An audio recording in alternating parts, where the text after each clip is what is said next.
recap here, specifically with the Dota 2 scene, to kind of go over really what happened over the weekend. And now, nothing happened over the weekend, so we could just skip that. No, obviously that's a joke. A lot happened over the weekend. Holy crap.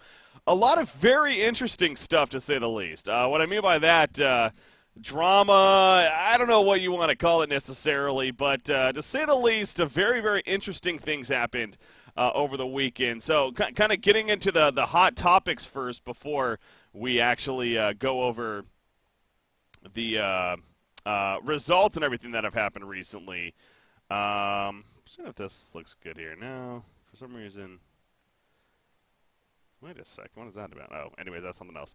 All right, so pulling it up on the screen for you guys. Of course, I'm talking about there was some roster changes that took place. And it's kind of an odd time, with a lot of these qualifiers taking place and a lot of them kind of almost wrapping up and teams, getting ready to go to set events. So I guess you could say, maybe it is somewhat expected. But at the same time, there were some really big ones basically that happened between last night into today.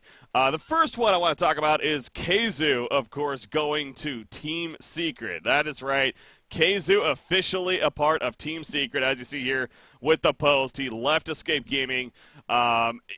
This was like, wait, what? This really caught me off guard, and I'm sure a lot of people out there, a lot of fans out there, both of Keizu and, and just in general of Dota 2. But I really thought Escape Gaming was going to be something. They're actually doing very well in the Dream League event. They did come up short in the Boston Major qualifiers, and I got to think, maybe that was a little bit of influence for Keizu right there. I'm not going to lie.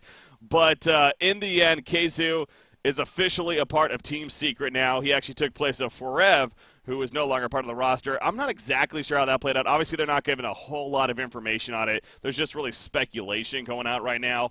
But Forev, no longer part of the team. Keizu steps in as the new player. So yet another case of Team Secret here, kind of still making some transitions. Obviously, Team Secret's had quite the roller coaster of a ride here in this off-season with the whole puppy situation, and before that with the whole team mix-up and roster change going into the MDL event first, and we got to see them there a little bit, fairly up and down at that event. But they obviously are going to be going to the Boston Major qualifiers. They did qualify for Dota Pit as well with the previous roster, and now Keizu being part of that. And as you also may have saw in that post, Keizu will be participating with them. He literally announced that he's joining the team. Now, obviously, I'm sure this has been in the works for a little bit here, but he joined the team yesterday officially, and he is flying out to Malaysia as we speak. He might even be there by now, but he's competing in the Asus ROG Masters, of course. That's kicking off November 10th, which is later on this week. So that's, of course, another situation there where, he's getting right into it with this team. So that should be very curious to see how that turns out, to say the least, right here. So I know a lot of people are going to be tuning into this event specifically for that. The pressure will be on Keizu. You don't replace a player like Forever, who's obviously a very formidable player himself, on a team like Team Secret and just, fail, frankly. So I'm not saying that's going to happen. Keizu, I've said it from the beginning, ever since he made the transition, as I do with a lot of these Han players, but he especially has no doubt his work ethic is superior to anyone else's in there, the Dota, the Han, whatever scene. I could vouch for that 100%. The dude just breathes, at the time, previously years, and Newerth and now Dota 2. And, it is not surprising in some ways to see that, he got this opportunity with Team Secret. So I do feel a little bit bad for Escape Gaming because now, obviously, when you look at all the Twitter posts and everything that's happening, and knowing Keizu, this isn't necessarily a situation where there's an animosity, I'm sure. It seems like, and you would hope that it's a completely business decision in a lot of ways. Keizu felt like maybe Escape Gaming wasn't necessarily getting over that ledge, whatever you want to call it, where Team Secret having an opportunity like that to play for such a prestigious team, with players like Puppy, even despite the drama that's happened recently. We all know maybe that was a little bit inflated. Puppy, in the end, is a very good player and a very good captain. And I think I could even go as far as saying a decent guy. I mean, I haven't really hung out with him a lot myself, but again, I think the whole situation was a little bit inflated right here. Anyways, so Keizu going to Team Secret. We'll see how he does at the Malaysia event again, starting later on this week. It's kind of making his debut. He is still playing the offlane. Obviously, he's taken over the offlane role as Forev was before for the team. So another very interesting Very interesting. Now, this one, a little bit more drama-filled, to say the least. Justin, no longer a part of Complexity Gaming. This was such a odd instance that happened as of yesterday. I wasn't necessarily watching it all myself. I was kind of tuning in bits and pieces right here, and then ultimately I kind of heard the recap on what took place. But apparently, so they were playing against Team NP yesterday in the ESL major qualifiers. It was actually for the finals, a best-of-5 series. It was to see which team would go to the ESL event, NP versus Complexity, this is it. And literally mid-series, I think it was after the first game, or even the second game, if I'm not mistaken, a best-of-5, they were down 2-0, and then I guess Justin, quote-unquote, was having some network issues. Something came up, and, in the end, they ended up having to replace him going into the final match. I'm not even sure who they replaced him with for that game specifically. But then literally, so, there's this joke going on in Reddit and everything, and Twitch chat, they kicked Justin mid-series, blah, blah, blah. Literally, an hour after the series finished, this post came up that Justin is no longer a part of the team. And it's just what? What the hell happened? I mean, we went from a network issue to all of a sudden him actually being no longer part of the team. Now, the funny thing about that was that they obviously are on the land, at least those 4 players, Justin being a part of that, in the team house with him. So the fact that he was having issues while everyone else wasn't, that was kind of the instance of wait, does this really add up? Does this make sense? Maybe it was the case at the end. Really, we're never going to get the full truth to that story, I'm sure. But obviously, to say the least, this was a very it's hard to absorb information. I've of course, ever since I made the transition to Dota 2, especially, I've always been a fan of following Complexity. They're kind of my top tier team as far as one that I really want to make sure does very well. With all the respect I have for Melons and Z-Freak and what they've done in the Han scene, going into now Dota for a while here. But I can't say now from the matches I have watched of them, I can't say I'm the very most shocked about this. It did feel like maybe Justin wasn't necessarily fitting 100% with the makeup. And apparently behind the scenes there was some drama back and forth. We all know Swindlemelons especially has a very, very his attitude, how can you put it, not necessarily toxic, but he's a very in-your-face kind of general attitude kind of leader. He can be blunt in a lot of ways, and to some people, that might not come off as necessarily better for some people than others. And you got to wonder if Justin, maybe there was some of the issues there when it came to him and the whole situation with playing with the team and everything. But clearly something was toxic there. In the end, Justin no longer part of the team. But now, kind of just following up on that, by the way, guys, just to kind of mention what's going on here in chat, I see more and more people tuning in.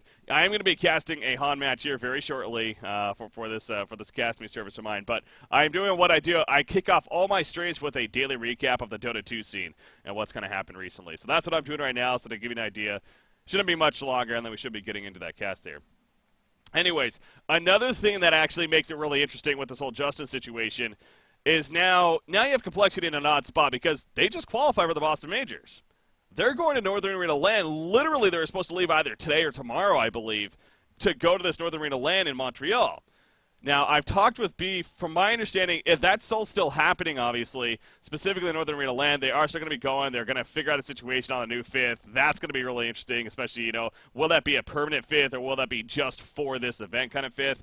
But then the major event, that's where a little bit more of the drama is kind of kicked up and got a lot of discussion going in terms of the rule set that is in place. And according to the Valve official rules for a Boston Major event coming up, Complexity is allowed to simply just replace that fifth as long as that player has not participated in a major event. Now, I think that goes for the qualifiers as well, if I'm not mistaken. And if that's the case, especially, that means it's going to be some limited players, of course, for Complexity.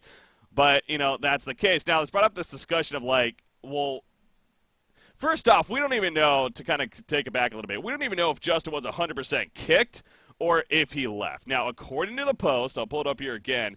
According to the post, it does make it sound like he stepped down.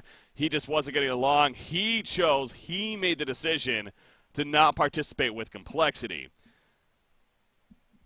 I obviously we've been around long enough, both in traditional sports and esports, to not necessarily take things like this 100% face value. I wouldn't be surprised if Justin didn't necessarily want to 100% lead the team, and, but they kind of just talked it over, and in the end, again, that's all hearsay. That's all not even hearsay, but that's all rumors. That's all perhaps what happened. But from what we have in the statement here, it does make it sound like Justin 100%. Left the team on his own will and was not kicked. Now, if that's the case, then there's even more and then there really isn't necessarily the drama here of, okay, well, is that fair to him? Because, if he made the decision to leave knowing that they had already qualified for Boston and he's going to be competing with them for this $3 million prize pool in this upcoming event, then, it is what it is. He left the team. That's his decision. Now, if he was kicked, which, again, it doesn't look like that's the case, but it brought up this discussion, to say the least, of, what if a player is kicked from a team going into a major event? Where's the protection there? And I saw some discussion on that, some complaints, and kind of leaning towards, Valve needs to really come up with a strict rule, you have to have the 5 players or else, unless it's a very obvious medical situation or whatever, you have to play with the 5 players that you qualified with, no excuses. My kind of rebuttal to that, and my take on it, is that I feel like it's more on the teams. I feel like it's more on the team's priority and the team's job to put, and the players, frankly, to have these contracts in place as far as protection goes for a set of players. So say if Justin was actually kicked from the team, or another whatever player, say they decided to kick Arteezy out of EG going into the Boston Majors or whatever. Like a couple weeks before or something like that. Obviously, that would never happen. But, just for the sake of an example, are they allowed to do that? Is there something in the contract that maybe suggests they can't do that? Or is there nothing in the contract where they just flat out could do that and then replace him with a new 5th? And then Arteezy all of a sudden is out of an opportunity to, earn a portion of that massive prize pool. But that's why, again, as far as the production goes, as far as Valve goes, as far as what they're trying to put on an event here, they just want to make sure they have the best event possible. That they have these teams that are all good to go, no drama there, no situations. So if a team feels necessary to kick a player because there's animosity, because the synergy is just not there all of a sudden, and again, some of these qualifiers happen a month to 2 months in advance even, so there's a lot of time that takes place in between when they actually qualified and when the actual event happens.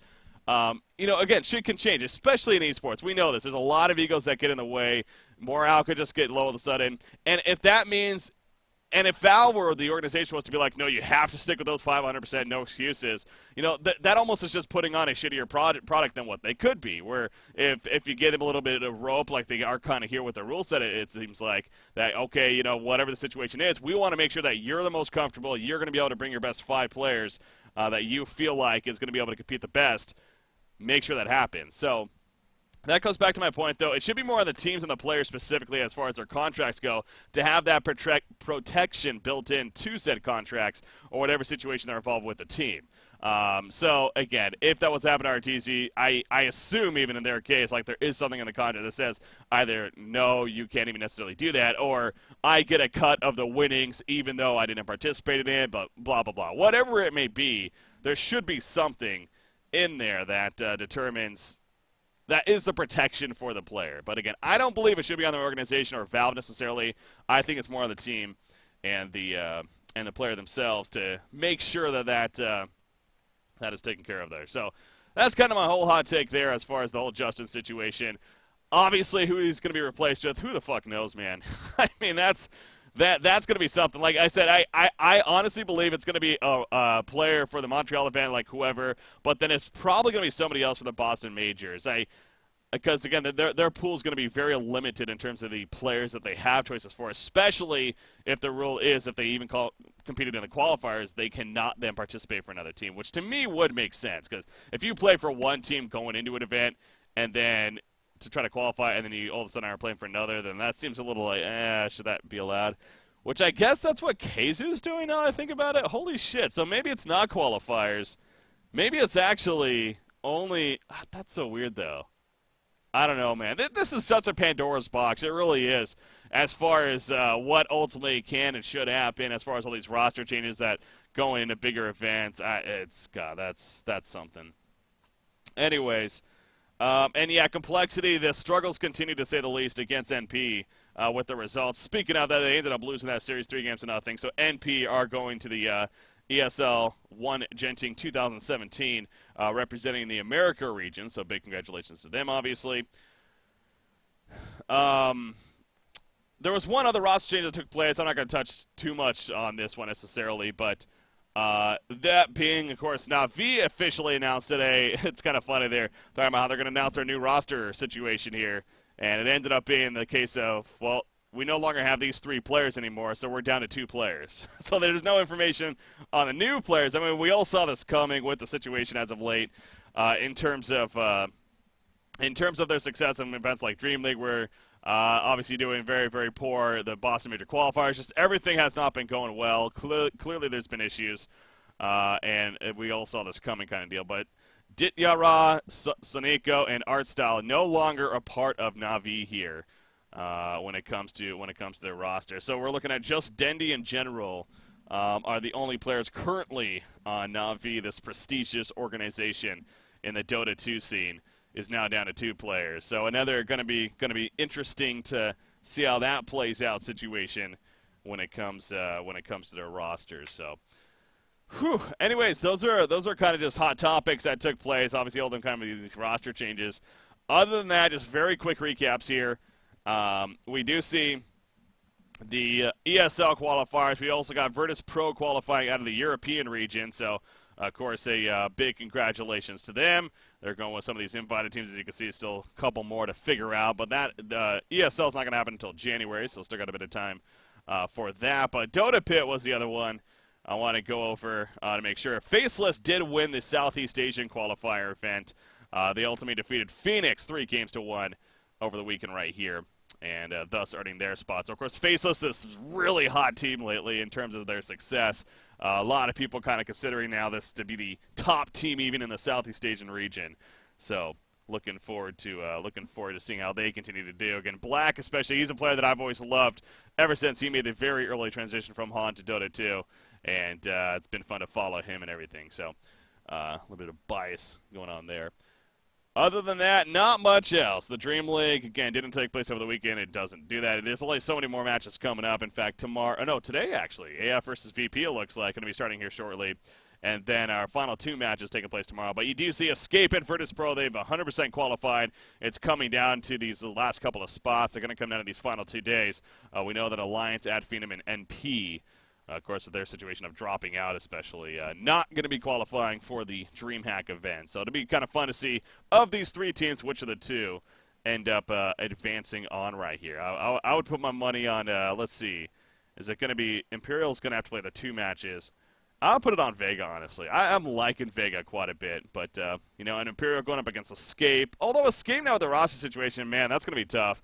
Maybe I do have to lean towards Imperial with that said. I don't know. We'll see how that plays out. But we've spent enough time on this daily recap, guys. It's meant to be a little bit shorter, so I do apologize there. But, again, there's a lot that happened here over the freaking weekend, especially with the whole roster situation. So hopefully you guys enjoyed the daily recap. Again, I'm BreakyCPK. Check me out on Twitter, Facebook, all that jazz, as well as my YouTube and my Twitch channel, of course. So thank you for tuning into the daily recap. Until the next time, guys.